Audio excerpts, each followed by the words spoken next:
Vamos a uma conexão ponta a ponta, ao vivo, com a Itália. Lá está o naturalizado aqui da nossa região, o caxiense Jerônimo Daneluz Soares, mas que já está há muitos anos na Itália. O Jerônimo, temos uma diferença no fuso horário de 4 horas, se não me falha a memória, mas enfim, como está a Itália nesta segunda-feira, dia 16 de março, em época de coronavírus? Nos descreva como está a situação por aí. Bom dia!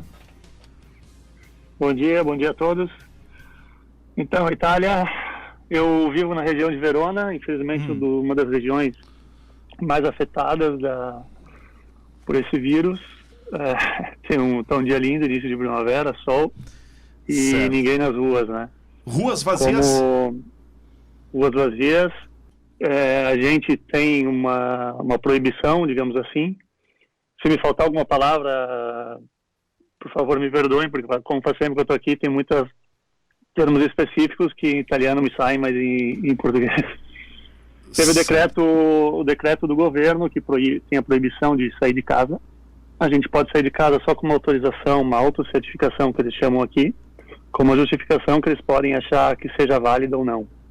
No momento que eles acharem que não é válida, eles podem te dar uma multa ou te mandar de volta para casa simplesmente. Então, acho que nos últimos dias, uma grande maioria das pessoas está respeitando, por isso das ruas vazias, que isso é muito importante, mesmo se semana passada tu via bastante pessoas nas ruas ainda, mas eu acho que agora o medo tomou um pouco de conta, a notícia se difundiu mais rapidamente, a situação se agravou, então as pessoas acho que estão tomando mais consciência. Certo. Demorou um pouco, mas a situação agora é essa. É muito pânico que se vive na Itália nesse momento, Jerônimo? Olha, mas pânico, eu não diria pânico, porque muitas das pessoas, como eu falei, ainda estão pegando como se fosse só uma gripe. Que efetivamente, pelas notícias que a gente vê, que a gente procura se manter bastante informado, é uma gripe para a maioria das pessoas. Para 70%, 80% das pessoas é só uma gripe.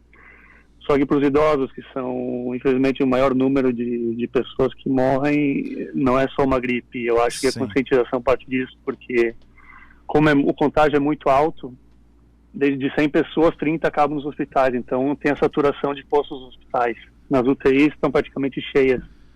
Então, o pânico é de quem tem um ente querido, uma pessoa que tem alguma doença, de que possa pegar esse vírus. Então, acho que o maior medo é esse. Claro. E óbvio que...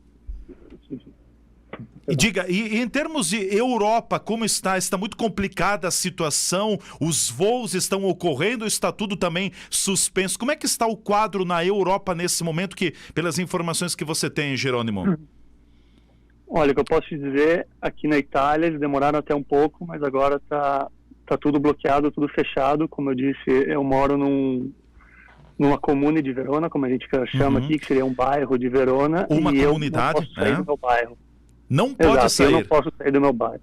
Não, no momento que eu vou sair, na divisa, tem sempre um controle, eu tenho que justificar por que eu estou saindo, que eles podem aceitar ou não. Então, na Itália está muito, muito fechado. E eu tenho amigos que moram na Áustria, em Portugal, e até uma semana atrás eles me falavam, pô, na Itália estão exagerando, acho que estão exagerando. Só que as mesmas medidas já foram tomadas na Áustria a partir de ontem, meu amigo me avisou, que quem for pego na rua sem justificação tem uma multa de 13 mil euros, se tu não for justificado.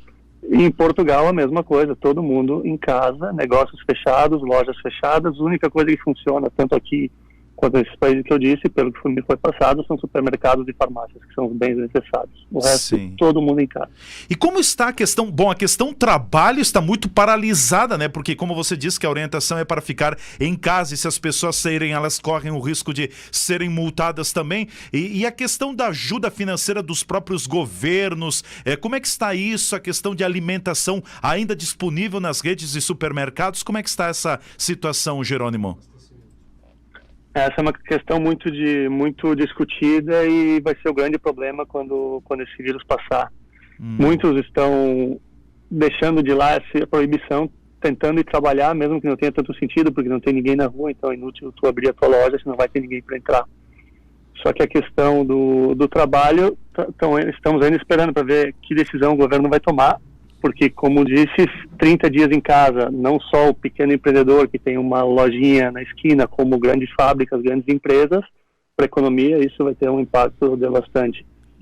E a grande curiosidade é saber como o governo vai lidar com isso. Sei que teve alguns decretos já que os tiram nos últimos dias, que cada dia saem decretos novos.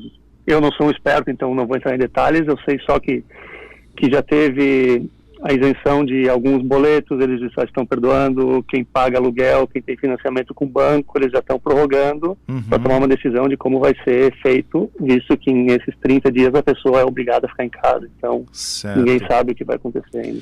Bom, Jerônimo, eu quero te agradecer, o nosso tempo está esgotando também, mas ao mesmo tempo te agradecer, obrigado por essa oportunidade, e vamos mantendo contato com a nossa equipe de produção, porque você pode nos passar informações muito importantes sobre o que vive nesse momento a Itália e também a própria Europa em edições futuras de conexões ao vivo aqui com a programação da Bitcom TV. Bom, para concluirmos, eu gostaria que você falasse um pouquinho, em um minuto, como é que está sendo para você, nesse momento, estar na Itália, um dos países que tem a maior incidência de coronavírus nesse momento. Como é que está o teu lado psicológico? Como é que tem sido a vida para ti, Jerônimo? Olha, nos primeiros dias eu também confesso que eu fui um pouco na onda do é só uma gripe, não precisa se preocupar, é só uma gripe. Só que conforme a situação foi se agravando, eu vivo aqui com a minha mulher e o meu filho que tem 2 meses, então a minha grande preocupação é com ele. Porque efetivamente, se olhar as estatísticas, as pessoas da nossa faixa etária não sofrem muito com o vírus. Mas tendo um filho pequeno em casa, como tantas pessoas têm um pai, um avô, é sempre preocupante. E a questão de ficar em casa fechado é difícil, mas é difícil. Às vezes a gente não vê a hora de ficar em casa 2, 3 dias sem fazer nada, mas quando começam a passar 7, 8, 9 dias e sabendo que tem que ficar mais 20, tem que sempre achar alguma coisa para distrair a cabeça, ligar para amigos, senão é complicado, realmente é complicado. É muito difícil. Perfeito, te agradeço, obrigado pela tua disponibilidade. Se você tem a necessidade de ligar para amigos, mantenha contato com a nossa terra aqui com o Caxias do Sul. Em outras edições ao longo da semana a gente pode ir conversando mais. Muito obrigado e que Deus abençoe vocês. E cuide de vocês. Obrigado, você também. Obrigado, está aí. Muito obrigado. Diretamente de Verona, na Itália, o Jerônimo Danelus Soares trazendo as informações do momento. É um relato muito preocupante. A Itália está paralisada, né? E vejo que quem for pego na rua corre o risco de ser multado.